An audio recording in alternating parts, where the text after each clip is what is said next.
Thank you. Madam Secretary, will you please call the roll? Certainly. Director Anderson? Here.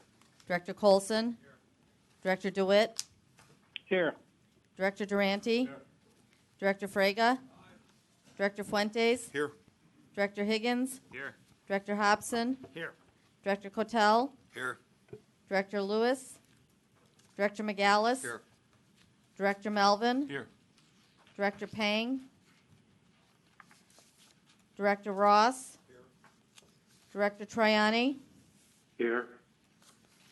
Chairman Dillard? Here. We have a quorum of 14 present with 2 absent. Thank you.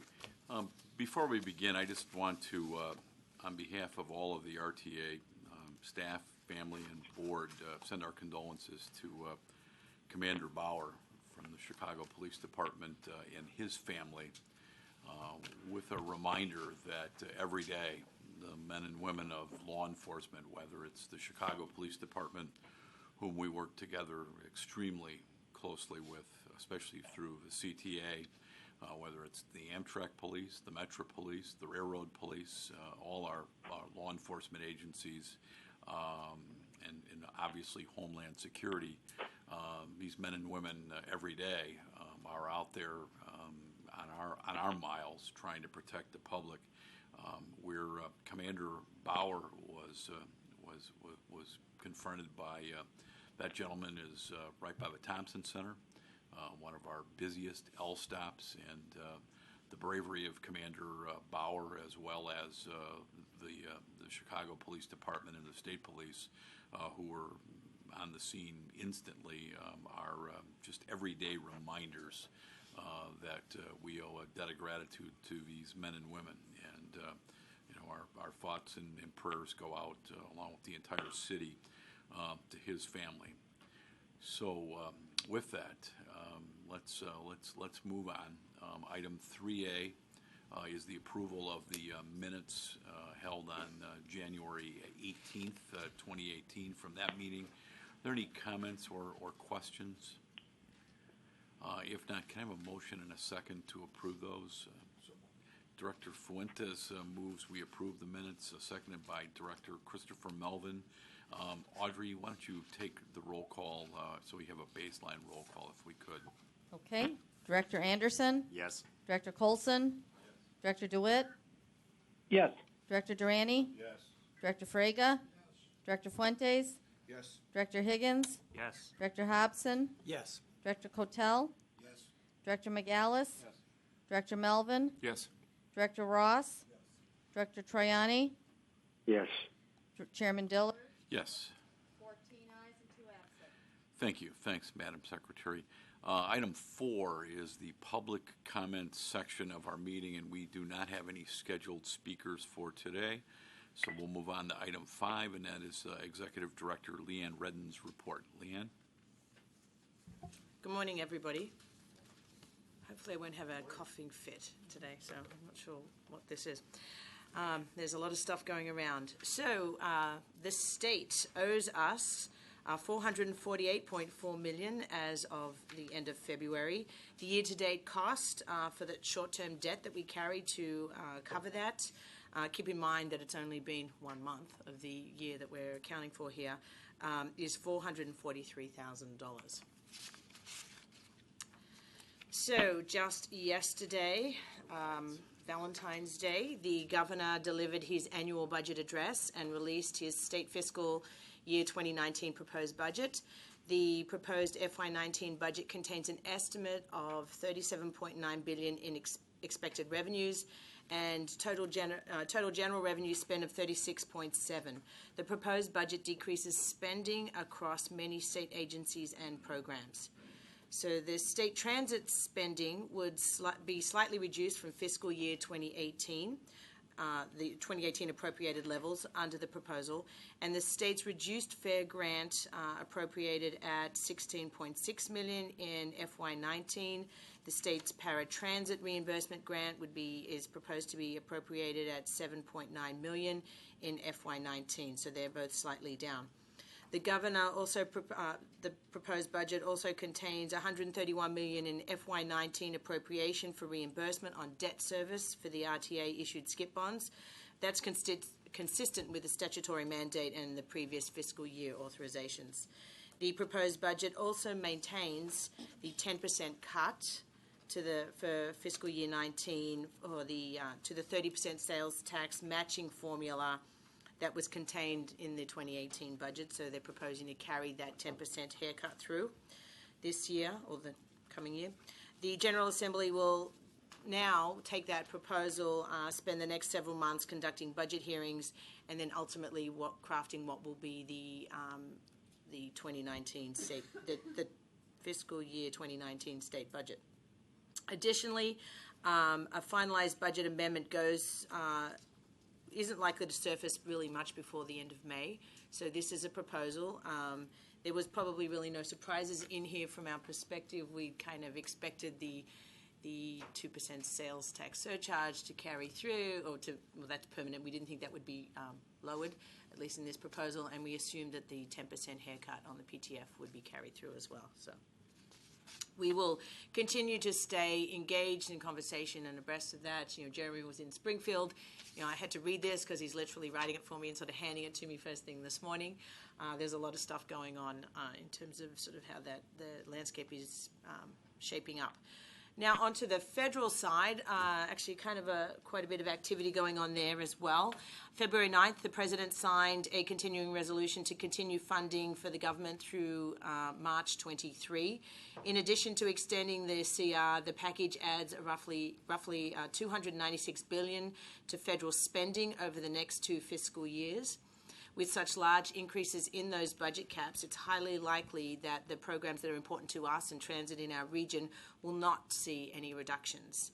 And that was what we had sort of previously seen proposed. These programs include Capital Investment Grant program that under the House and Senate FY18 T-HUD appropriation bills allocated $100 million to the Red and Purple Line modernization, Amtrak funding, and Tiger Grant funding. So they're important programs to transit. Public transit funding formula levels are not at the discretion of the appropriators and are funded at FAST Act authorization levels. In other news, the President, most of you probably heard this, released both his fiscal year 2019 federal budget request and his infrastructure legislative outline. Some are calling it a plan. It's really more of an outline, both on Monday, February 12. It's important to note that while the President is emphasizing investments in U.S. infrastructure, infrastructure is very broadly intended. That includes not just surface transportation, but airports, passenger rail, ports, waterways, and several other items, including cable and other things as well. His proposal is essentially a promotion of a $200 billion infrastructure plan. And on the same day, the White House used its FY19 budget document to make cuts to bipartisan and popular surface transportation programs. So there's kind of some mixed messages coming out of the White House right now, so we're continuing to stay engaged in those conversations and see how that plays out. The plan, the infrastructure plan, proposes to utilize $200 billion of federal spending to incentivize $1.5 trillion of state and local money, investment and private sector funding to really bolster up this plan. So it's not a $1.5 trillion federal investment into infrastructure. It's at best a $200 billion federal investment in infrastructure. The other challenging pieces to some of this are that there's caps. Some amounts of it are carved out that can only go to rural areas, so it caps what we as an urban area would be able to go after. And there's competing talk about sort of taking monies out of existing programs to actually fund even some of this $200 billion. but more importantly, there's no real identification of how, as they call the pay-fors of this $200 billion. So there's a lot to be negotiated. Again, this is a concept or an idea that then goes to Congress for them to try to flesh out. And like I said, on the state level, we'll stay actively engaged in those conversations, briefing our congressional delegation as well as the administration as appropriate to try to make sure that our voices are heard and our concerns are also addressed. You have a more detailed summary, I believe, that has been sort of shared with you at your place. So that's federal and state. Earlier you heard from Mike Zumak, the RTA audit plan. And while that's talking about specifically what the RTA, either through staff or contract vendors, would do to review things, one of the things that in the ADA space that happens regularly is the FTA coming in and doing comprehensive reviews of not just transit but also the ADA Paratransit service. And to that point, back in May 2017, the FTA conducted a comprehensive review of the region's ADA paratransit operations. The review is in addition to the regular triennial reviews every 3 years that they come in and do. So this last review that happened last year was a deeper dive into the ADA paratransit operations. It's been several years since they've done that. They released the results just last month, and the results were very favorable, fantastic to be specific. The RTA only received, and this wasn't just of RTA, this was of RTA, CTA, and PACE. They basically came in and did a deep dive with all of us. The RTA received only one minor finding, which was the need to add language to our temporary disability ADA paratransit certification letters, providing information to the temporary guidance on how they could also appeal that decision as well. That change has already been fixed and made. It was a simple word fix. The findings have, as I said, already been corrected. CTA did not have any findings in the ADA space.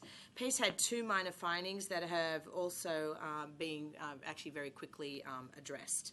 Overall, the FTA provided us all three agencies sort of an excellent report and really good feedback in terms of sort of their review, the process, and what we're doing here. Specifically about the RTA, the FTA stated that the RTA's eligibility process is comprehensive and very thorough. So we're happy about the outcome of this review, and it highlights the quality of the ADA paratransit services across the region, not just for one of our organizations that are engaged in this, providing this service, but all three that sort of have roles and responsibilities in it. One little additional note that's a completely different topic to this.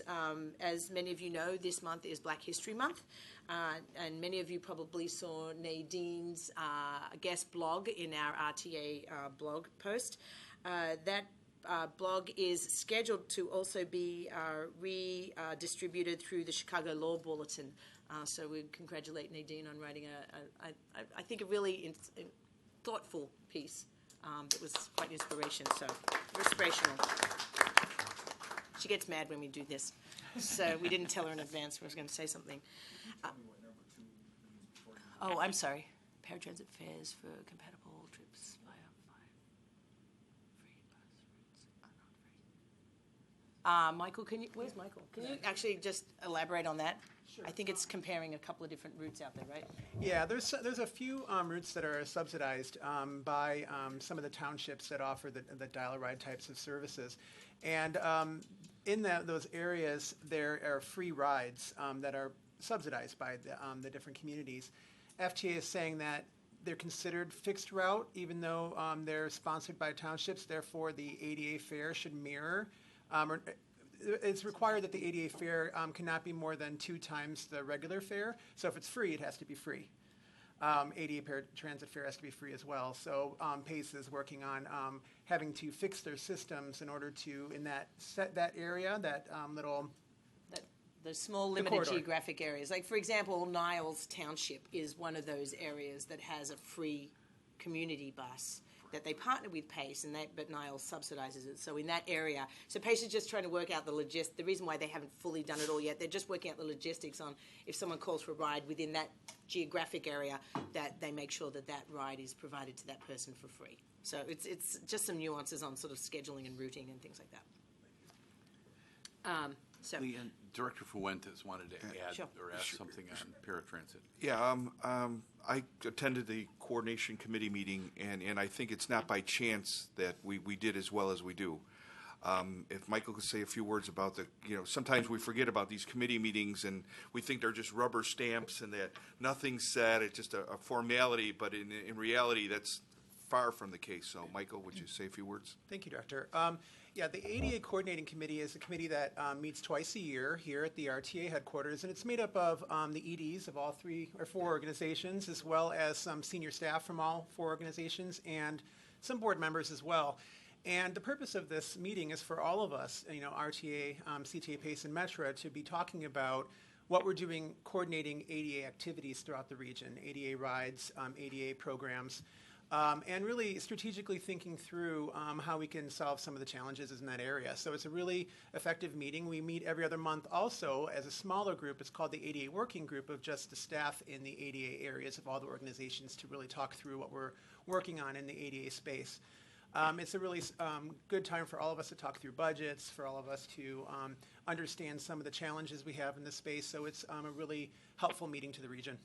And the reason why I was just going to add, the reason why it's all 4 agencies participate at a very high level, board members and executive directors included, is because paratransit service is a regional responsibility, and while PACE is the provider of it for our entire region, that doesn't, and that's why CTA, on this review that I just talked about, CTA was also part of that review, is because it doesn't sort of negate CTA's responsibilities in sort of a role of making sure that paratransit service is provided equitably across the entire region. So the timing of the 2 meetings is specifically oriented towards a conversation that happens in advance of sort of locking down even the budget marks, because as many of you know, paratransit service, for want of a better way of describing it, some of the dollars come off the top of the regional monies to fund and support the paratransit services. So it provides a forum for us to also talk collectively about sort of what those challenges are and allowing everyone to have a better understanding of, because we do a pretty deep dive into a lot of the operational details on cost and how paratransit is provided across the region. Well, I'd like to add also that, the fact that the executive directors are very committed to this program, top down, and that includes equipment purchases, facility purchases, even though, they're not, to your point about ADA transit, but it's about our facilities becoming more mainline for people with disabilities to use and be more attractive towards them. Yeah. And I think what's really nice, and Director Melvin also attended, is, the coordination between the service boards and the RTA. That's why it was not by coincidence that we did so good in this report. Thank you. Thank you. Thank you. Just one final item that I have before we wrap up. The RTA, in collaboration with CTA, Metra, PACE, IDOT, and the Illinois Tollway, is proud to host the 20th Annual Transportation Symposium and Business Exchange. This event fosters business relationship between potential vendors and the transit and highway agencies as well. The traditional one-day event changed this past year and wrapping up this year. It was essentially a 3-part series, surprise, surprise, boxing themed, with the title of Battle of the Bids that culminates in the main event. We hope that some of you can join us. I know Chairman Dillard, myself will be there, where we'll do presentations, awards, continue the networking opportunities at the Donald E. Stevens Convention Center in Rosemont next Friday, not this week, but next week. And we encourage businesses of all sizes to register and attend, and you can visit our website for more registration details. So that concludes my report. I'd be happy to answer any other questions. Yes, Director Durrani. On slide 1, Leanne, you're showing our cost to borrow year-to-date $443,000. Yes. Right? Yes. That's just January? Yeah. So what did we borrow overall? $3.5 million. We just forgot about last year what our cost was. Well, we had it on last slide, but it was right around 4. Yeah, $4 million. I don't have it here. Keep in mind that we are at full capacity. We've been at full capacity, the full $400 million now for over a year. And in the past, you know how we did the direct placement working cash notes, so we had an unused rate. So we were able to keep it unused for a period of time, but now we're at full capacity, both the DP and the regular working cash notes, and I don't see it changing in 2018. So this is not new debt. This is debt that we've already floated, the short-term working cash notes that we carry so we can stave off the delays in state payments for the service boards Yeah, for their I operating. understand our limitation on borrowing. My question is why aren't we showing what our overall cost to borrow has been? You know what, we can We can do date, that. including that. I thought the same thing, you know what I mean? Because we carry it through a whole year, and Right. I'm the one who said, okay, we finished the year like we do with all our other dashboards. But you know what? We'll footnote it at the bottom. We'll do that. Yeah. Or we could We'll do a say rolling this- 12. I'd like yeah. to see We can do a roll. what No, that- I'd rather see the whole thing. I think it's good.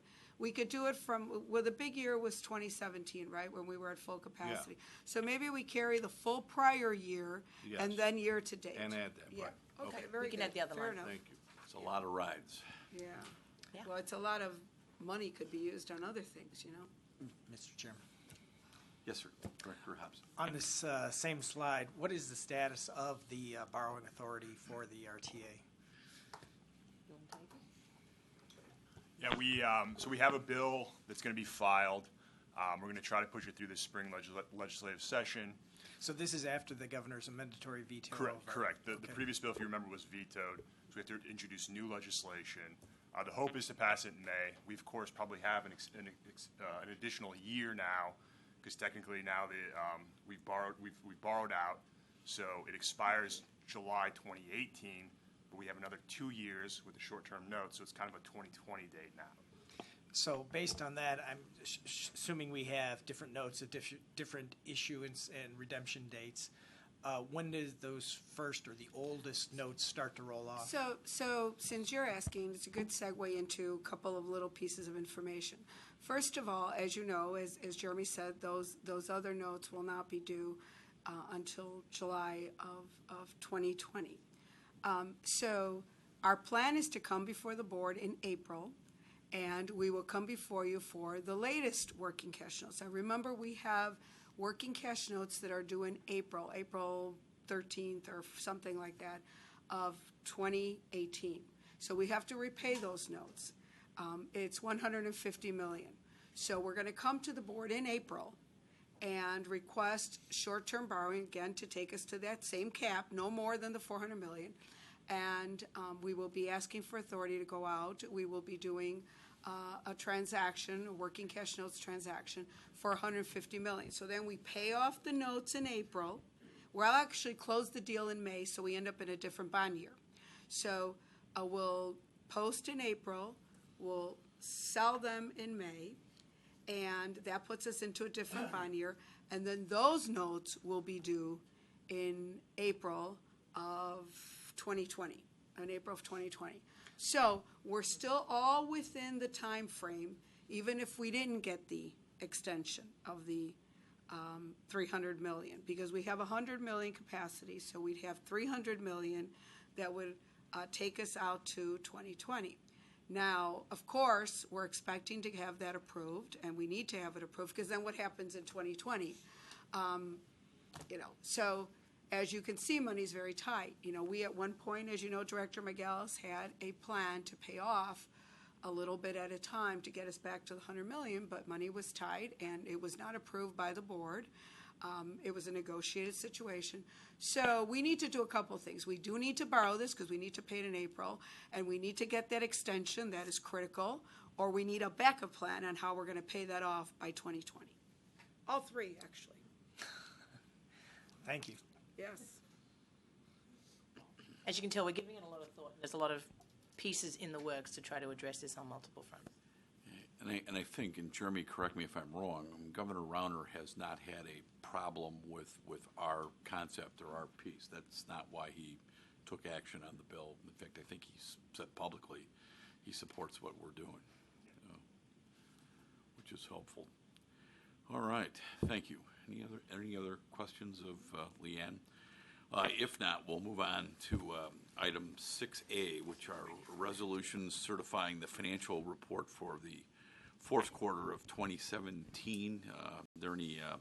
That's a basically a consent item. Any questions or comments on that? If not, can I have a motion and a second, please? Moved by Director McGallis, the chairman of our Finance Committee, seconded by Director Ross from Will County. Is there leave for the attendance roll call? Leave. Seeing no objection, leave is granted. 14 ayes and 2 absent. Thank you, Madam Secretary. Item 7 is the approval of contract and expenditure items as they appear on our board agenda. And these items include 7A, which is an ordinance authorizing a contract for older adult travel training program, or our older adult travel training program. 7B is an ordinance authorizing a contract for a wayside energy storage assessment for Metra Electric. And 7C is an ordinance approving an intergovernmental agreement between the RTA and the Village of Oak Brook regarding a pilot program for the last mile of transportation services. And I know I'm going out there to speak to the Oak Brook Chamber of Commerce soon, and that'll be part of my discussion. And 7D is travel reimbursements as required by law. Leanne or anyone, any of the staff want to say anything on the older adult travel, the wayside energy storage? They're pretty straightforward. Can we take all these? Yes, Director Colson. On this older adult travel training program, how does seniors, if they want to take the tour or take the class, how do they sign up? I mean, people come up to me and, how do I sign up, Bill? What do I tell them? We do extensive outreach in our mobility outreach program to a lot of these same agencies. So while we're out there, we'll be doing outreach, and then we'll use our vendor to contact them directly to set up these sessions. What will happen is the vendor, MTM is who we're proposing, it will go out to different senior centers or locations where seniors are and do presentations and then take them out on group field trips.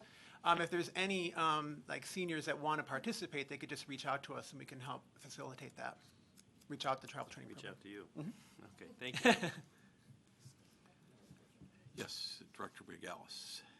On 7C, is PACE going to be the provider of the service with the shuttle bug through the TMA, or is this a separate private sector contract? So the concept here it's not shuttle bugs. I mean, it grew out of the Oak Brook originally sort of approached us about sort of expanding the shuttle bug concept, and as that developed and evolved, and tell me if I'm misspeaking here, but the plan is to actually go out and look to contract with a private provider. PACE has been engaged in some of the conversations, but they are not going to be engaged in providing any of the service and actually have no obligation in this service as well. The concept is to actually try to demo working with one of the new transportation network providers, TNCs, maybe not an Uber and Lyft, maybe one of the next tier down, but maybe any of them could be eligible to actually look at a way to sort of this new travel concept that's out there. Could this be a contract opportunity to provide that sort of connective last mile or two? It's the Oak Brook Chamber, right, that's doing this. We're also tapping into some federal dollars to actually allow us to sort of pilot demo, as opposed to just sort of talking about these concepts. Let's give something a try and see how it goes. So that's. So are we supporting that at the same level we would have supported the TMA if they were to do one like this in Lake County, or how's the funding on this with the privates, Oak Brook? So the funding that we're using is ICE funding that we secured from, actually, I think it's 2013. Mm-hmm. So the concept was, and we've been working on this for about 2 years throughout the region to try to find a viable pilot. So we worked with the Lake Cook TMA to identify it, and we've had a couple other, I would say, smaller pilots, and this is another one we're trying to get off the ground just to see if it works. So and the TMA with the TMA project, though, the private sector pays a portion of it, and then PACE pays a portion of it. Oh, so, I'm sorry. So we're covering. So we're covering which portion? The public sector public portion. Sector portion. Correct.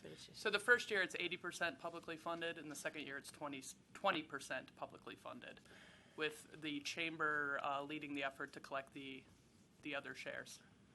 And recall that when a lot of the work started up in Lake Cook corridor on the shuttle bugs, they were more heavily subsidized for the first couple of years out of federal dollars, and then that once determined to be sort of successful or viable, then that's when it moved into the model of private PACE and So other. that's the intent here, would be to move it If to this the is private- successful, we would sort of be, we would look to find how we make this continue. Yeah. But it's a 2-year pilot, tapping the, basically, as B refers to it, as glacial ice, money that was sort of sitting there, and repurposing it to try to get one of these demos off the ground. Thank you. Yeah, when I was looking and preparing for my remarks out there, the Oak Brook Chamber is pretty large. They have like 385 active members. You know, they have Oak Brook Center. They've got part of the East-West Corporate Corridor, and Director Durante, I think, 2 of the major Metro stops, both Hinsdale and Elmhurst, are very much involved in this. So, you know, it's like Schaumburg. It's one of our major economic hubs of northeastern Illinois, and it's probably worth the try. And always trying to be innovative. So, all right. So, I'm sorry. Can I have a motion on the items on 7?